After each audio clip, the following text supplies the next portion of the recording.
नमस्कार दोस्तों। I hope आप सभी स्वस्थ होंगे, मस्त होंगे और सेल्फ लव करके अपनी सेल्फ ग्रोथ पर ध्यान दे रहे होंगे, क्योंकि आप हैं इस दुनिया के बेहद हसीन इंसान।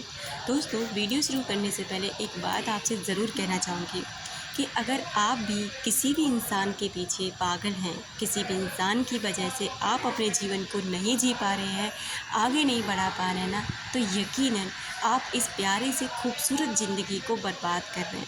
क्योंकि जब ये समय बर्बाद हो जाएगा ना, उसके बाद आपको एक दिन रियलाइज़ ज़रूर होगा कि आपने अपना इतना अनमोल जीवन सिर्फ़ एक ऐसे इंसान की वजह से खो दिया जिसे हमारी परवाह ही नहीं थी, और उस इंसान की वजह से आज हम अपने जीवन को अच्छे से जी भी नहीं पाए हैं। क्योंकि भगवान ने ना हम सभी को बहुत खूबसूरती से बना करके हमें इस धरती पर भेजा, और अपने अपनी कर्मांश के वजह से ना हम अपने इस जीवन को आगे बढ़ाते हैं। तो इस वीडियो में भी हम आगे बढ़ते हैं।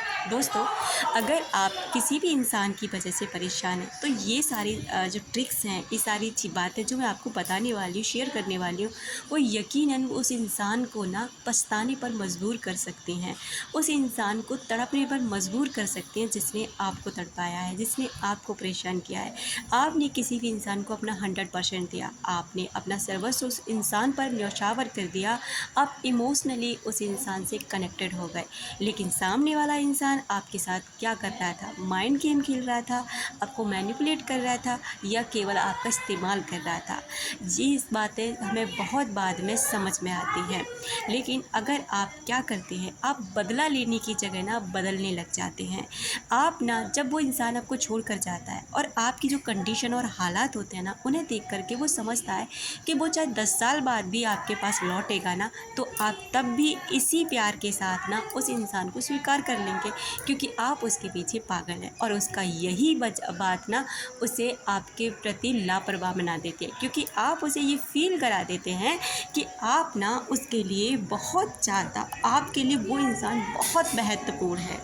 और इन्हीं वजहों से ना वो इंसान आपकी परवाह नहीं करता। सबसे ज़्यादा आपकी अवेलेबिलिटी, यानी आपका हद से ज़्यादा उस इंसान ये अवेलेबल रहना, हर समय उपलब्ध रहना, चाहे आपका मन है नहीं है, आपके पास टाइम है नहीं है, चाहे आपका अपनी दुनिया में कुछ भी टूट फूट रहा है, बर्बाद हो रहा है, लेकिन अगर उस इंसान ने आपसे टाइम मांगा तो आपने उसे वो टाइम दिया।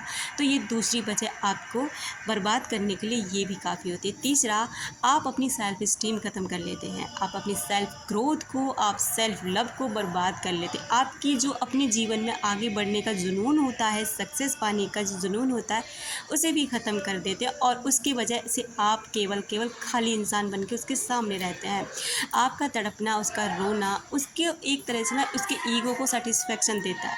लेकिन जब आप आगे बढ़ जाते हैं, जब आप इन सभी चीज़ों को छोड़ कर ना आप उस इंसान को ये रियलाइज़ करा देते हैं कि तेरे जाने के बाद हाँ, ज़रूर परेशान ज़रूर हुई हूँ, लेकिन टूटी नहीं हूँ या टूटा नहीं हूँ। या फिर जब आप अपने दोस्तों से बाहर हंसकर मिलते हैं, जब आप अपनी ग्रोथ में काम करने लग जाते हैं, जब आप टूटते नहीं हैं बल्कि और मजबूती से खड़े हो जाते हैं, और उस इंसान को जब रियलाइज़ होता है तो वो आपसे कांटेक्ट करने की कोशिश करता है, लेकिन आप अपने सारे कांटेक्ट के रास्ते बहुत ही ज़्यादा हाई लेवल पे पहुंचा देते हैं कि वो चाहे भी ना, तब भी आपसे वो कांटेक्ट नहीं कर सकता। तब उसका तड़पना शुरू होता है, तब उसे फील होता है कि हाँ, उसने सच में कुछ ऐसी चीज़ खो दी जो सच में उसी के लिए थी। उसने एक सच्चे प्यार को खो दिया जो शायद अब उसे इस दुनिया में कभी नहीं मिलेगा, क्योंकि जो प्यार शायद आपने दिया ना, वो प्यार अब उसे कहीं मिलेगा ही नहीं।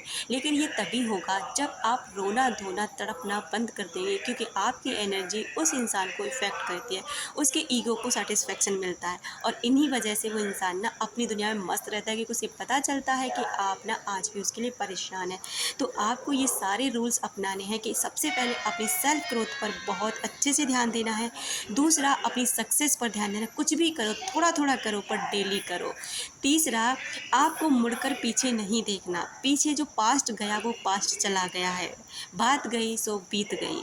तो आपको क्या करना है कि आपको उस बात पर ध्यान न दे करके आगे बढ़ना। हाँ, पता है परेशानियाँ आती हैं, तकलीफ़ होती है, इतना आसान नहीं होता, लेकिन मुश्किल भी नहीं होता है, क्योंकि अगर आप ठान लेंगे तो आप कर गुजरेंगे। क्योंकि जब तक आप अपनी सेल्फ ग्रोथ नहीं करेंगे, जब तक आप खुद पर ध्यान नहीं देंगे, तब तक आपको ना ऐसे ही आपकी ज़िंदगी को बर्बादी मिलती रहेगी। तो आपको क्या करना है कि अपने जीवन को आगे बढ़ाने के लिए आपको अपनी ग्रोथ पर ध्यान ज़रूर देना होगा। चौथा है कि साइकोलॉजी ट्रिक्स कहती है कि जब आप ऐसे व्यक्ति को रियलाइज़ करा देते हैं कि वो ना आपके लिए अब इतना इम्पोर्टेंट नहीं रहा, आप उसको अब इतना भाव नहीं देते, अब आप ना उस व्यक्ति के प्रति, क्योंकि हर इंसान को ना एक चीज़ का पछतावा तब होता है, या तो वो उसे भी मिली नहीं है, या फिर अब उसने ना उसी चीज़ को पूरी तरह से खो दिया है, अब उसके बस में नहीं रहा कि वो उस चीज़ को दोबारा से प्राप्त कर सके। और आपको यही गुरूर उस इंसान का तोड़ना होता है, क्योंकि उसे ऐसा लगता है कि आप उसके लिए इतने पागल हैं कि आपको जब चाहेगा ना वो अचीव कर लेगा, रिसीव कर लेगा। तो यही वजह ना उस इंसान को अपनी ज़िंदगी में खुशी प्रदान करती है और आपको दुख प्रदान करती है, और आपको इसी चीज़ से ना दूर हटना है। उसे दिखाना है कि आप ना अब पहले जैसे नहीं रहे, आप बदल चुके हैं। आपने बदला नहीं लिया बल्कि खुद को बदल लिया है, और इस कदर बदल लिया है कि आप पहले जैसे तो अब बिल्कुल भी नहीं रहे हैं, और यही चीज़ ना उसे पछताने पर मजबूर करती है। आपका प्यार आपके लिए तड़पने लगता है। आपका वो इंसान, चाहे भले ही वो इसके पास कुछ भी हो, लेकिन आपका खालीपन उसके पास ना इस दुनिया की कोई भी चीज़ नहीं भर सकती। और फिर वो उस सिलसिला शुरू होता है उसके तड़पने का, उसका ये चीज़ देखने का कि उसने क्या खो दिया, वो अब आपको कैसे अचीव करेगा। फिर वो बहाने ढूंढता है, उसके अंदर वो खालीपन ना हलचल मचा देता है कि वो आपको कैसे पाए। लेकिन आपको आगे बढ़ना है, खुद पर ध्यान देना है, खुद की ग्रोथ करनी है और अध्यात्म का सहारा लेना है।